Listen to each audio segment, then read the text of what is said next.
1:11, continuamos en Más de Uno Ourense en Onda Cero, establecendo comunicación co voceiro socialista na Deputación Provincial, Álvaro Vila. Bos días. Hola, bo día, Paco. En primeiro lugar, quixera unha valoración sobre a condena do expresidente da Deputación e do Partido Popular, José Manuel Baltar Blanco, por un delito contra a seguridade vial. Bueno, era unha condena, esperada, todos os indicios enfocaban, digamos, hacia aí, delito cometido, e tamén todos os indicios indicaban tamén a postura do Partido Popular, como no seu día o fixo, digamos, senador por designación autonómica para, digamos, protexelo neste caso ante o tema judicial, e agora, pois, unha vez resolta, digamos, esta condena, pois tamén amparando, digamos, a súa permanencia no Senado e non asumindo, digamos, as responsabilidades políticas que pode ter, digamos, este feito finalmente delitivo, porque foi condenado o efecto. Nada novo, digamos, nas posturas de ambas situacións, tanto do partido como do propio José Manuel Baltar. Por certo, vostedes, dende a oposición, no anterior mandato, fixeron unha investigación interesante sobre o uso dos coches oficiais durante o mandato de Manuel Baltar, e saíron á luz multas a esos coches oficiais que finalmente eran pagadas por funcionarios da institución. Non sei se esa investigación seguiu o seu curso, porque tamén coñecíamos que o mesmo día no que Baltar era sorprendido por un radar circulando a máis de 200 km/h na autovía Rías Baixas na provincia de Zamora, ese mesmo día o mesmo coche oficial era multado, pero que esa multa non foi asignada ao expresidente da Deputación. Continuaron vostedes indagando sobre este asunto na Deputación Provincial? Sí, si nos habíamos pedido a documentación correspondente, o que se nos dixo, o sea, non se identificou o conductor, indudablemente era claro que o conductor era él, non se identificou o conductor, non se recorreu a multa, entonces o que fixo a Deputación foi pagar, digamos, probablemente a multa por non identificar o conductor. Estaba moi claro, digamos, que no mesmo tramo era José Manuel Baltar o que conducía o coche, pero a Deputación non quiso, digamos, asumir digamos, a personalidade do antigo presidente na conducción do mesmo. Entón, ocultáronse nos datos e se dixo que o conductor era desconocido. Bueno, e en relación co parque móvil dende a etapa de José Manuel Baltar como presidente da institución, a chegada de Luis Menor, ten cambiado, digamos, o uso o funcionamento do mesmo? Vamos a ver, de momento o funcionamento é máis limitado ao respecto, digamos, a utilización personal de como era o parque móvil.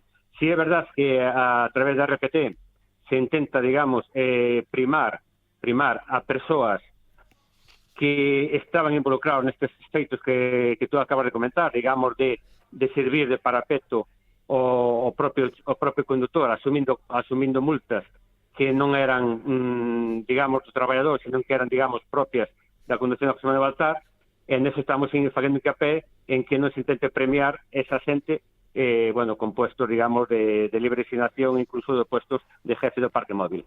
Recentemente foi mercado un novo coche para uso do presidente da Deputación. Estamos todos de acordo con esa compra? Sí, máis que unha compra, digamos, o que nos exigimos é a transparencia, digamos, na utilización do parque móvil, é dicir, que haya un registro de entrada e salida e de quen colle a entrada e a salida do coche, quen conduce o coche e para que fines se fan. E neso vamos fazer o capé e vamos fazer un seguimento, por suposto, continuo, de que sea transparente a utilización do mesmo do parque móvil. O que me imagino que non é habitual é que tanto o presidente da Deputación como deputados provinciais fagan uso dos coches oficiais sen chofer, para entendernos. Sí, sin duda, menos un sábado e domingo para facer, digamos, actividades privadas como neste caso. Realmente o parque móvil está para facer a labor política e por eso non hai problema ningún en facelo de forma transparente, por registro debido de entradas e salidas, e quen conduce o coche e quen é o deputado ou presidente ou político de turno que fai, digamos, utilización dese coche. Por outro lado, estos días está sendo a actualidade o Centro de Atención a Maiores con discapacidade por un motivo alleo á plataforma que integran as familias e que reivindican unha xestión pública do mesmo. Estou a referir á denuncia do Partido Popular de que un xa ex voceiro da plataforma fora condenado moito tempo atrás por abusos sexuais e que formou parte como suplente da candidatura do Bloque en Coles. Que valoración fan no Grupo Provincial Socialista desta polémica? Sí, bueno, nos, en primer lugar, queríamos separar, digamos, ambos feitos, é dicir, a propia reivindicación propiamente dita da plataforma legítima das nais e dos pais de pedir unha xestión pública do centro que se vai abrir, e, por outro lado, o tratamento de, digamos, desta persoa que foi condenada no seu momento por un feito delictivo moi grave e incluso deleznable. Dito isto, e agora falo tamén un pouquiño como funcionario de prisións, como tú ben sabes, un funcionario de prisións, o tratamento informativo da noticia eu considero que está sendo moi desafortunado. E incluso por parte do personal penitenciario que estamos no Centro Penitenciario de Pereiro, falo de educadores, traballadores sociales, equipos xuristas e as entidades sociais que diariamente entran o centro para facer tratamentos individualizados con xente, tanto de adicción, de alcohol, de violencia contra a muller, de adiccións de drogas e demais, creemos que o tratamento é moi desafortunado informativamente falando. É dicir, é unha persoa que máis alá do delito execrable que cometeu, é unha persona que cometeu un delito fai muchísimos anos, que pagou por elo, é un delito incluso que está prescrito, e que se focalice, digamos, co tratamento informativo que se dá, e incluso o Partido Popular nunha deleznable actuación faga e queira utilizar, digamos, este feito para atacar a plataforma, para atacar, digamos, os partidos políticos que apoiamos esta reivindicación da familia, nos parece totalmente desafortunado. Non cree que é un intento de desviar a atención sobre o fundamental que é a xestión do centro? Totalmente. Pero a forma de desviar, desde logo é moi cuestionable a forma de intentar desviar informativamente por parte do Partido Popular este feito. O que ten que fazer o Partido Popular é o que se están reivindicando as familias unha e outra vez, é que a conselleira que fai caso omiso de todas as reivindicacións, que se xunte ca plataforma, que fale con a plataforma, que se está ignorando totalmente, e faga, digamos, por menos unhas explicacións e atenda as demandas que son tan claras, tan legítimas por parte destas familias, que a veces caise causa pudor o telas que explicar unha vez máis de que o que queren é unha xestión pública e directa do CAF que se vai abrir próximamente.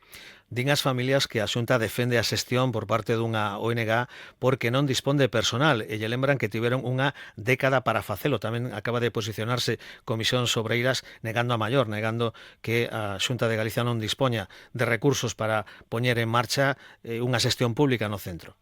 No, vamos a ver, eles, asunto que vai a feitos consumados. Simplemente, se tú tes unha previsión de abrir un centro pues en abril ou en marzo, en abril, que se vai abrir agora, tú tens que fazer un proceso selectivo indudablemente con 4 ou 5 meses de antelación e con querido personal aceitado para a enverma. Non pode chegar a 2 meses vista de abrir e dicir, mira, non teño personal. E se estamos falando que a ONG ou a empresa de servicios sociales que se vai a ser adjudicataria, ten que facer tamén unha selección de personal e ten tamén que contratar personal, é dicir, ten que educadores, fisioterapeutas, traballadores sociales, etcétera. Pois eso mesmo tiña que fazer a Xunta con tempo e forma, lógicamente, e non chegar a estas alturas e dicir, non, é que non teño capacidade de personal para atender a mesma. Esos son uns feitos consumados que digo e repito, isto vense argallando desde o primer momento que se puso a primeira pedra de facer o CAF.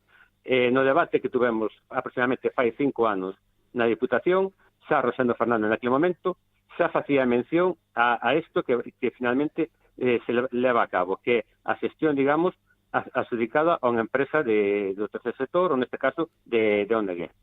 Vostedes voltan a levar este asunto ao pleno da Deputación. O apoio a última vez foi unánime, pero non serviu de moito, pese a contar con ese respaldo do Partido Popular que goberna na Xunta.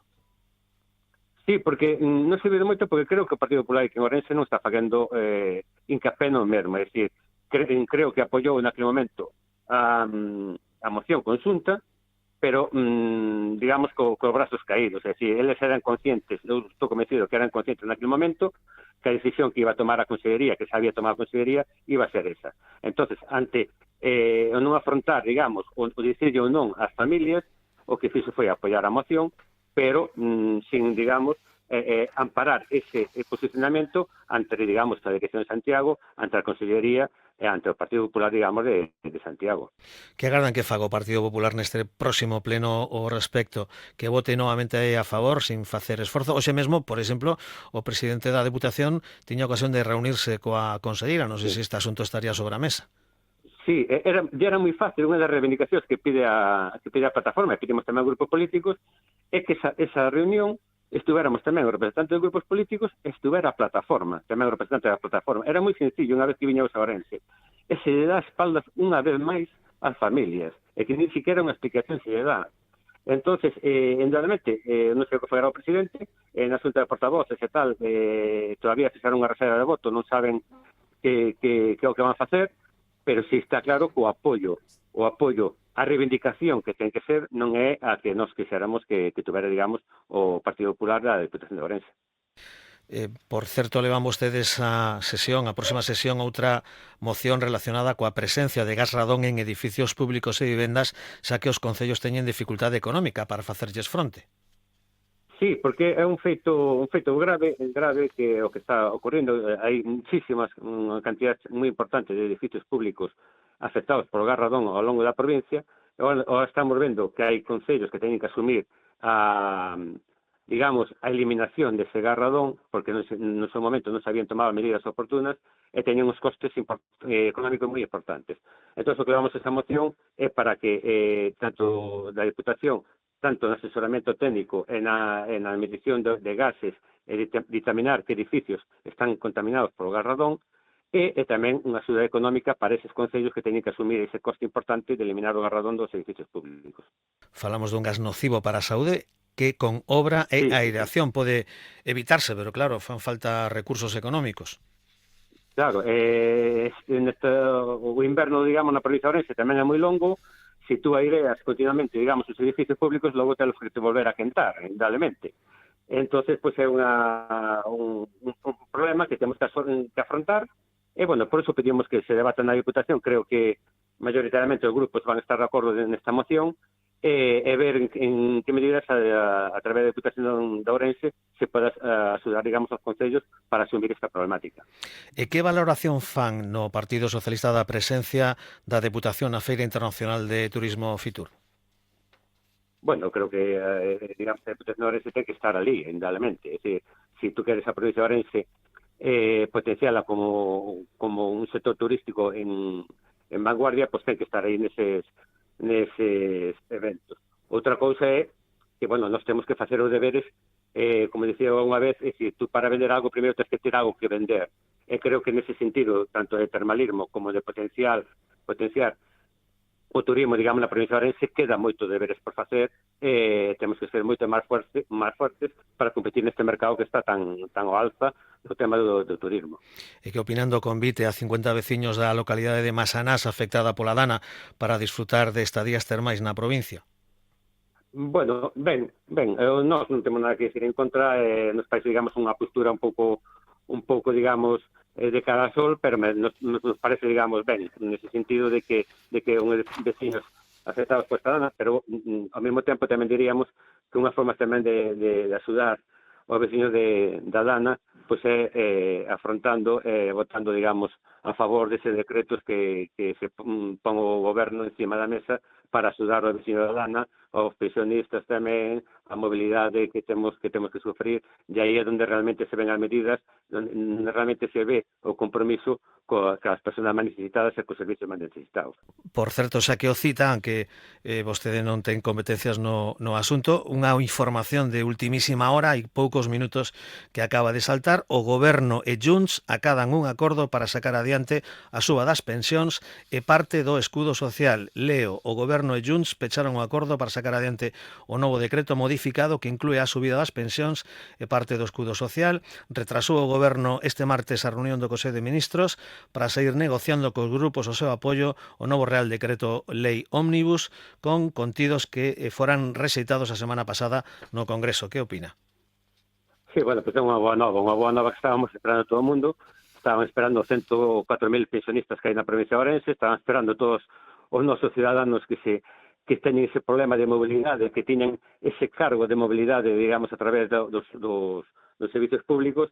E o que é máis lamentable, digamos, é que o Partido Popular unha vez máis non este a altura destas medidas sociais que todavía a día de hoxe non foron quen de explicar que é o que lle molestaba do decreto ómnibus para votar en contra do mesmo. Entón, unha vez máis, o Partido Socialista, o Goberno, ten que facer os deberes, ten que estar ca ciudadanía e ten que aprobar, digamos, un decreto cando dicen en todo momento que non iba a quedar a ciudadanía, digamos, sola. É dicir, axudas para Dana, axudas para o volcán, afectados por o volcán da Palma, axudas para a mobilidade, para o transporte, axudas para subir o salario mínimo interprofesional, e axudas para os pensionistas, subir as pensionistas. É dicir, aí é onde se ve quen está cos ciudadanos e quen non está unha vez máis.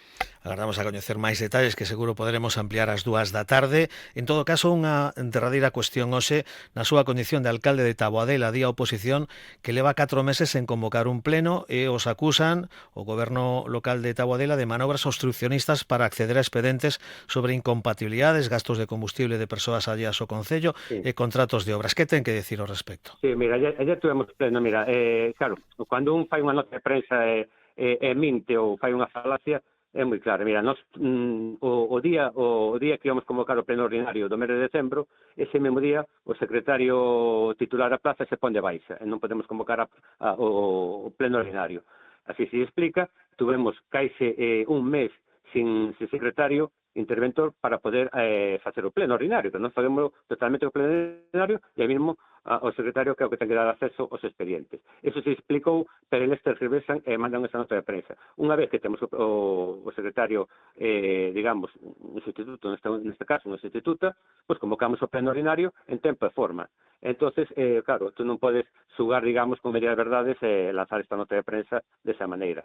Pero, bueno, se lle explica, é a oposición que nos toca sufrir en Taboadela, que sempre é negativo, que nunca é capaz de levar ninguna medida en positivo nos 5 anos que levamos gobernando, e, bueno, os ciudadanos no seu momento dirán quen ten a razón neste caso e quen ten o peso. Nós seguimos traballando, seguimos facendo as obras, seguimos facendo co presupuesto e demais.